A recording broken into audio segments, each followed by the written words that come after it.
Hi there, Shingirai here again with another update on portfolio performance over the past week.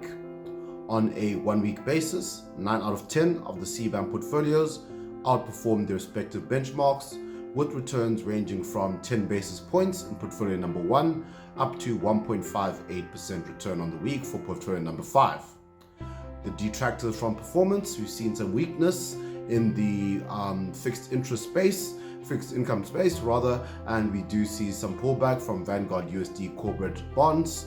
down 1.39%, and then some EM bond weakness as well, being down 84 basis points. And then in the really risk-on week that we saw last week, 91 global gold miners would be down 83 basis points. In terms of contributors to performance, in the context of being a risk-on week, we see some strong performance here in the mid-cap space in the USA, up S&P 400, up 4.39%, whereas the Spider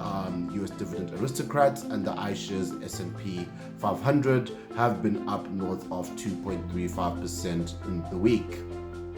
In addition to this, alongside strong performance from US equity, we also saw a bounce back in performance from our clean energy positions, both with Pictet and with iShares Clean Energy, alongside some strong performance from European equities, including UK equities, all up more than 1.35% on the week.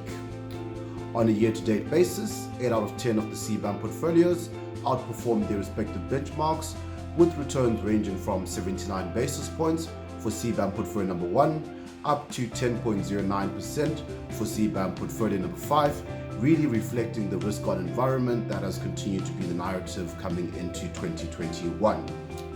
In terms of detractors from performance, we do see some weakness again in a risk-on environment for both our gold positions, with the iShares Physical Gold and the 91 Global Gold Miners down more than 7.25% on the year-to-date basis, and the sustained weakness we've been seeing from the UK property market, with the Aegon Property Income Feeder being down 6.51%, and the fund just last week announcing their intention of winding down their holdings and closing the fund, which means that they will be selling off their positions in the various properties in the portfolios, then seeing what they can liquidate and then pay off investors such as ourselves.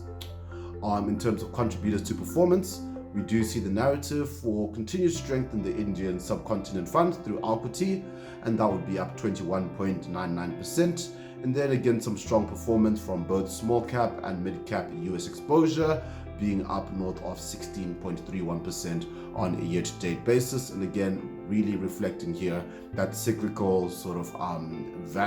cyclical value investment prognosis that we've been seeing permeating through the markets, and really a risk-on environment with weakness there for both gold and property.